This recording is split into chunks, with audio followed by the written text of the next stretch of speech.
प्रिय मित्रों, अभी तक जो हम बात कर चुके हैं डार्विन के उद्विकास के सिद्धांत के उस स्वरूप को जो कि स्पेंसर ने अपनी पुस्तक प्रिंसिपल ऑफ सोशियोलॉजी में समाज के ऊपर लागू करते हुए, समाज और सावियों पर सादृश्यता स्थापित करते हुए एक सामाजिक उद्विकास की, सोशल इवोल्यूशन की जो अवधारणा का प्रतिपादन किया,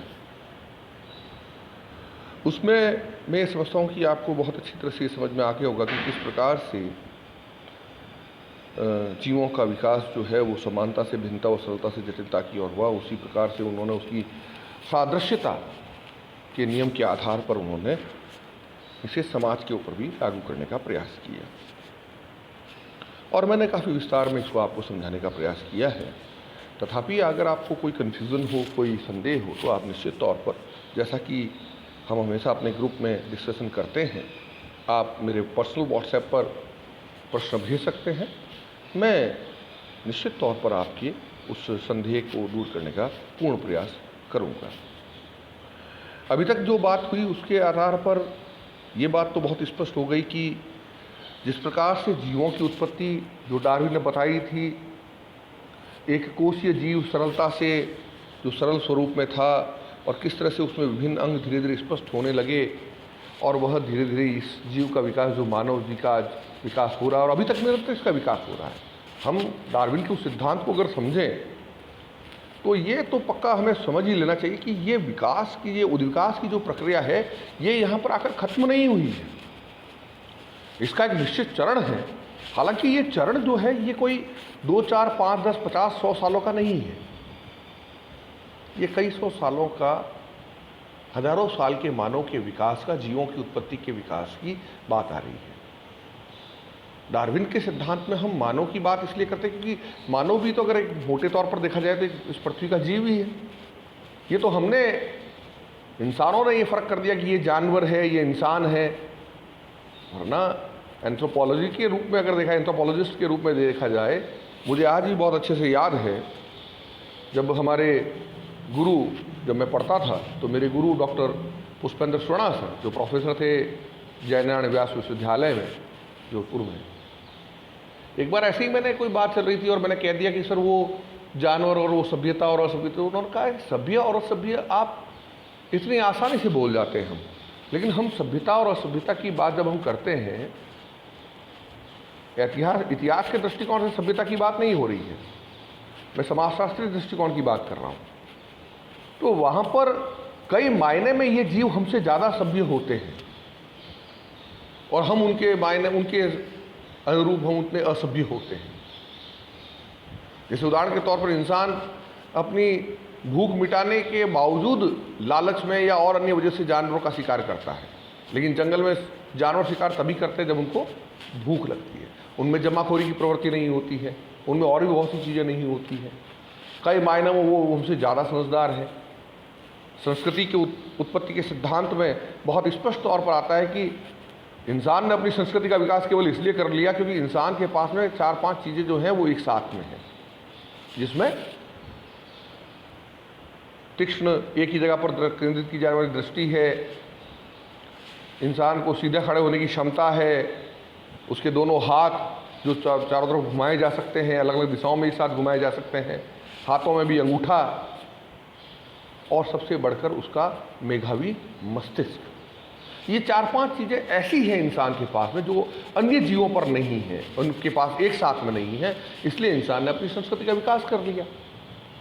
तो सामाजिक विकास के इस क्रम में जीवों की उत्पत्ति के सिद्धांत को हम यहाँ पर समाप्त नहीं माने। वो सिद्धांत अगर है तो चल रहा है, उसका क्रमिक विकास हो रहा है चरणबद्ध तरीके से, जिसकी विकास की हमने बात की, विशेषताओं की हमने बात की है डार्विन के सिद्धांत में। लेकिन सामाजिक उद्विकास जो कि स्पेंसर ने समाज पर लागू किया, उसी को उदाहरण लेके उसमें उन्होंने इसी बात को समझाने का प्रयास किया कि स्पेंसर ने कहा भी है, देखिए आप इसको फिर से देखिए। स्पेंसर लिखते हैं, मैंने यहाँ पर स्पष्ट तौर पर ये बात कही है कि स्पेंसर लिखते हैं, क्या लिखते हैं स्पेंसर, कि प्रारंभ में कोई भी सामाजिक संगठन अस्पष्ट होता है, धीरे धीरे उसमें विकास अधिक स्पष्ट होता चला जाता है। प्रथाओं में स्थायित्व आ जाने से वे कानून का रूप धारण कर लेती है। इस प्रकार से समूह की सामाजिक संस्थाएं प्रारंभ में एक जैसी लगती है, किंतु कालांतर में वे एक दूसरे से अलग होकर स्पष्ट दिखाई देती है। हम कॉलेज और स्कूल का ही उदाहरण लें। किसी ज़माने में घर में ही बच्चों की अध्ययन की व्यवस्था की जाती थी। बड़े बड़े परिवार के लोग होते थे, वो नहीं भेजते थे। कई कई जगहों पर ऐसी परंपराएं थी। लेकिन धीरे धीरे परिवार के बहुत से कार्य जो है आज वर्तमान समय में तब्दील होते जा रहे हैं। उनकी जगह पर दूसरे लोगों ने स्थान ले लिया है। शिक्षा के क्षेत्र में तो फिर भी स्कूल कॉलेजों की कहीं ना कहीं डिपेंडेंसी हमें देखने को मिलती है, लेकिन अभी कोविड-19 के समय में आप देख लीजिए, बाकी सारी चीज़ें खुलती जा रही हैं। सबसे बाद में अगर किसी को खोला जाएगा तो वो शिक्षण संस्थाओं को है। जबकि हम अध्ययन अध्यापन की आज दूसरी व्यवस्था हमारे पास में है, अवेलेबल है। हम ऑनलाइन पढ़ सकते हैं, यूट्यूब चैनल पे या दूसरे चैनल्स के माध्यम से, वीडियो के माध्यम से हम ज्ञान की प्राप्ति कर सकते हैं। ऑनलाइन एग्जामिनेशन हो सकते हैं, एक साथ में इकट्ठा होने की आवश्यकताएं नहीं है। बहुत सारे ऑप्शन आ गए हैं। तो ये बहुत इंपॉर्टेंट नहीं है। तो कई, लेकिन परिवार जो इंपॉर्टेंट है वो लोगों को समझ में आने लगा। अब लोग वापस पुनः पुरानी चीज़ों की तरफ लौट रहे हैं। परिवार की इंपॉर्टेंस धीरे धीरे पता चल रही है। तो कई चीज़ें ऐसी है जो क्रमिक विकास के इस दौर में बहुत आगे बढ़ चुकी है और सरलता से जटिलता की ओर जाती है, और उनमें धीरे धीरे विकास जो है वो होता जाता है। यह जो बात है स्पेंसर यहाँ पर कहते हैं। और इसीलिए उद्विकास के स्पष्ट अर्थ को स्पष्ट करते हुए स्पेंसर लिखते हैं, उद्विकास कुछ तत्वों का एकीकरण तथा उससे संबंधित वह गति है जिसके दौरान कोई तत्व एक अनिश्चित तथा असंबद्ध समानता से निश्चित और संबद्ध भिन्नता में बदल जाता है। यानी कि उद्विकास और कुछ भी नहीं है, किसी व्यवस्था, किसी समाज, जीव की बात तो डार्विन ने की थी, ये बार बार इसमें आ रही है। मतलब स्पेंसर ने जीव की बात नहीं की, उन्होंने सामाजिक उद्विकास की बात की। तो उद्विकास में कुछ सामाजिक व्यवस्था या कोई सामाजिक कार्य करने का तरीका या कोई प्रक्रिया इत्यादि तत्वों का एकीकरण तथा उससे संबंधित वह गति है जिसके दौरान कोई तत्व एक अनिश्चित तथा असंबद्ध समानता से निश्चित और संबद्ध भिन्नता में बदल जाता है। यानी कि प्रारंभिक काल में, जैसा कि मैंने अपने पहले वाले लेक्चर में भी बात कही थी, इंसान एकदम सामान्य जीवन जीता था। जैसे दूर अन्य जीव रहते हैं, वैसे ही जिसको हम एक प्रकार से कह सकते हैं जीवों का वो खुले, जिस प्रकार से दूसरे जीव रहते हैं संसार इस पृथ्वी पर, वैसे ही इंसान भी उसी रूप में रहता था। ये उसकी आदिम सामाजिक व्यवस्था थी। लेकिन धीरे धीरे इंसान को बहुत सी चीज़ें समझ में आने लगी। उसने धीरे धीरे अपना मस्तिष्क बढ़ाना शुरू किया, परिवार बढ़ाना शुरू किया, समूह में रहना शुरू किया, या और भी बहुत सी बातें हैं। हालांकि कई विद्वानों ने इसका खंडन भी किया है। लेकिन बाद में उसने उस सामाजिक आदिम जो अवस्था थी, उस आदिम अवस्था से, जिसको हम भोजन एवं शिकार एवं भोजन संकलन की अवस्था कहते हैं, उस अवस्था से आगे बढ़कर प्रारंभिक कृषि, फिर कृषि व्यवस्था, पूर्णतः कृषि व्यवस्था, फिर उसके बाद में पूंजीवादी व्यवस्था। इसी प्रकार से परिवार की उद्विकास को भी समझाया गया है, विवाह नामक संस्था के उद्विकास को समझाया गया है। हम एंथ्रोपोलॉजी जब पढ़ेंगे, एंथ्रोपोलॉजी का हमारा सेकंड पेपर है, जब उस पर बात करेंगे तो उसमें विवाह और परिवार और इन सब के ऊपर टॉपिक आएगा, उसको हमें समझने में काफ़ी आसानी रहेगी। तो इस रूप में एक अनिश्चित असंबद्ध समानता से निश्चित संबद्ध भिन्नता में बदल जाता है। लेकिन अब जटिलता हो गई है। पहले इंसान दूसरे आदिम समाजों की तरह, विवाह की अगर बात करें, जो एंथ्रोपोलॉजी में बहुत से उदाहरण भी आते हैं कि जैसे अन्य जीवों में होता है उसी प्रकार से इंसान भी उसी प्रकार से रहता था। धीरे धीरे विवाह नामक संस्था में परिवर्तन होने लगा, फिर समूह विवाह और कई प्रकार के दूसरे विवाहों का उत्पत्ति होती रही, और अंतिम आदि अवस्था में हम एक विवाह को श्रेष्ठ विवाह की पद्धति मानते हैं सभी समाजों में, जहाँ एक समय में एक ही युगल पति पत्नी जो होते हैं वो वैवाहिक संबंध स्थापित करते हैं या संबंधित वैवाहिक संबंध रखते हैं। ये इसका सरल जटिलतम स्वरूप है। बहुत सी चीज़ें हैं इसमें भी, तो इस पर हम डिस्कस कर सकते हैं। जब टॉपिक आएगा तो मैं उस पर खुलकर इस पर बात करेंगे हम। अभी समझने के लिए इतना ही काफ़ी है। तो इस रूप में अगर हम देखें तो स्पेंसर कहते हैं कि उद्विकास कुछ तत्वों का एकीकरण तथा उससे संबंधित गति है जिसके दौरान कोई तत्व एक अनिश्चित तथा असंबद्ध समानता से निश्चित संबद्ध भिन्नता में बदल जाता है। इस प्रकार से अब मूल बात क्या है, मौलिक क्या है कि उद्विकासीय परिप्रेक्ष्य मौलिक संचयी परिवर्तन को बतलाता है। हर्बर्ट स्पेंसर का सिद्धांत क्या है? हर्बर्ट स्पेंसर का सामाजिक उद्विकास का जो सिद्धांत है वो हमें उद्विकासीय परिप्रेक्ष्य में मौलिक संचयी परिवर्तन को बतलाता है, जैसे विभेदीकरण है, विशेषीकरण है, एकीकरण है। और वो ये जो जितने भी जो परिवर्तन हुए हैं समाजों में, मानव समाजों में, ये तब और भी स्पष्ट होते हैं जब समाज सरल से जटिल स्वरूप में बदलता है। जो प्रारंभिक सरल स्वरूप में था, मैंने कल दुर्खिम की बात की थी अपने कल वाले लेक्चर में, वीडियो रिकॉर्ड आप वो रिकॉर्डिंग सुन सकते हैं यूट्यूब चैनल में, आप पता है आपको वो लिंक में आप जाके आराम से देख सकते हैं। तो जब समाज जो है सरलता से जटिलता की ओर, दुर्खिम ने ये बात कही थी, यांत्रिक समाज और स्वाभाविक समाजों की जब बात की थी दुर्खिम ने, श्रम विभाजन के अंतर्गत division of labour in society जो दुर्खिम की पुस्तक है, उसमें उन्होंने जब श्रम विभाजन की बात की थी तो यांत्रिक समाज और स्वाभाविक समाज, इनके अंतर में उन्होंने सरल और जटिल समाजों की ही बात की है, प्रारंभिक समाजों की और आधुनिक समाजों की ही बात की है। तो वही सरलता से जटिलता की ओर जब स्वरूप बदलता है तो हम उसको ज़्यादा आसानी से इन परिवर्तन को जो है समझ सकते हैं।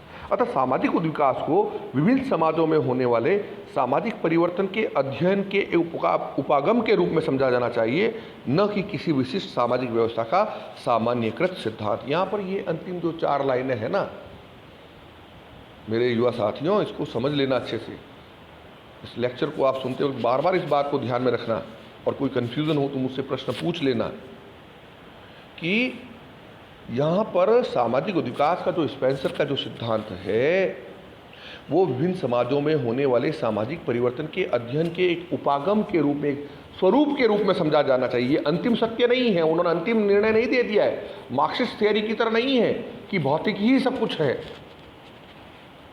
पदार्थ के आधार पर उन्होंने जो अपना जो डायलेक्ट्रिकल मटेरियलिज्म जो समझाया था उसको रूप में समझना नहीं चाहिए। ये बातें हालांकि डायलेक्ट्रिकल मटेरियलिज्म वगैरह ये सब मैंने वीडियो अपने बना रखे हैं, समय आने पर मैं ये सारे वीडियो अपलोड भी करूँगा यूट्यूब चैनल पे। तो मैंने पहले भी दिए थे, हमारे और भी डायरेक्टर से जब मांगा गया तो मैंने वो सारे अपने लेक्चर दिए हैं उसमें, और उसमें आपको चाहे तो आप नोट्स भी आप उसको उतार सकते हैं, और इसमें एक अतिरिक्त आपको कहीं से अक्षर लेने की आवश्यकता नहीं है परीक्षा का जहाँ तक सवाल है। तो सामाजिक विकास जो है उसको एक सामाजिक परिवर्तन के अध्ययन के उपागम के रूप में हमें समझा जाना चाहिए, न कि किसी विशिष्ट सामाजिक व्यवस्था का सामान्यकृत सिद्धांत। ये उसकी समालोचना है, क्योंकि लोगों ने उद्विकास के सिद्धांत की आलोचना की, और अगर आपके पास पुस्तक है तो आप पुस्तकों में देखिए।